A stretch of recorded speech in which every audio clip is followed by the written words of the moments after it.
এই দাঁতটা অনেক লোভী ছিল, কিন্তু তবুও তার ভাগ্য অনেক ভালো ছিল, কারণ তার উপরে পোকা ধরে গেলেই তার মালিক তার উপরে সোনার ব্রেস লাগিয়ে দেয়, যা দেখার পর তার পাশে থাকা দাঁতটা তার উপর অনেক রেগে পাগল হয়ে যায়। এই জন্য সে একদমই খারাপ হয়ে যায়, যার কারণে ডাক্তার সেই খারাপ দাঁতটাকে ফেলে দিয়ে তার জায়গাতে একটা নকল দাঁত লাগিয়ে দেয়। তখন সোনার দাঁতটা তার খারাপ অবস্থা দেখে নিজেকে পরিষ্কার করতে শুরু করে দেয়, এরপর মজা করে বই পড়তে শুরু করে দেয়। তখন সেই নকল দাঁতটা সোনার দাঁতটাকে দেখে অনেক হিংসে করতে শুরু করে, এজন্য সেই নকল দাঁতটা সোনার দাঁতটার সাথে ঝগড়া করতে শুরু করে দেয়, যা দেখার পর সেই দাঁতের মালিক তার দাঁতের ঝগড়া থামানোর জন্য মিষ্টি পানি খেতে শুরু করে দেয়, যার ফলে চিনির কারণে তার দাঁতগুলোর অবস্থা আরো বেশি খারাপ হয়ে যায়। এজন্য সেই নকল দাঁতটা শরীরে প্রচন্ড ব্যথা হওয়ার কারণে সে জলদি করে নিজেকে পরিষ্কার করতে শুরু করে দেয়, কিন্তু সেই সোনার দাঁতটা সহজেই নিজেকে পরিষ্কার করে ফেলে। এরপর নকল দাঁতটার কষ্ট দেখে তাকে নিয়ে হাসতে শুরু করে দেয়, কিন্তু তখনই সেই দাঁতের মালিক নিজের দাঁতের ব্যথা কমানোর জন্য জলদি করে চুইংগাম খেতে শুরু করে দেয়। ঠিক তখনই সেই চুইংগামটা সোনার দাঁতের সাথে আটকে যায়, কিন্তু তখন ছেলেটা পাগলের মতো সেই চুইংগামটাকে চাবানোর কারণে তার সোনার দাঁতের ব্রেসটা খুলে যায়, যা দেখার পর সেই নকল দাঁতটা অনেক খুশি হয়ে তাকে নিয়ে হাসতে শুরু করে দেয়।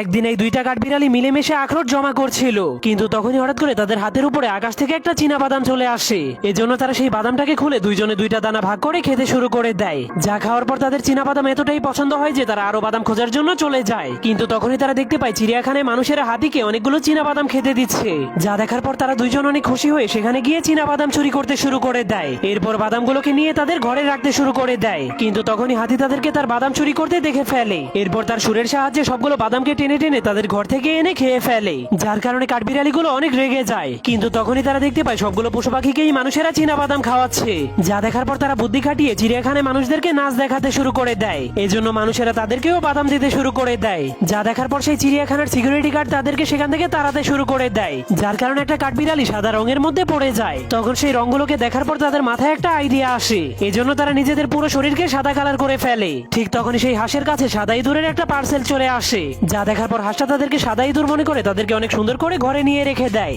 এরপর তাদেরকে অনেকগুলো চীনা বাদাম খেতে দেয়, যার ফলে তাদের প্ল্যানটা সাকসেসফুল হয়ে যায়।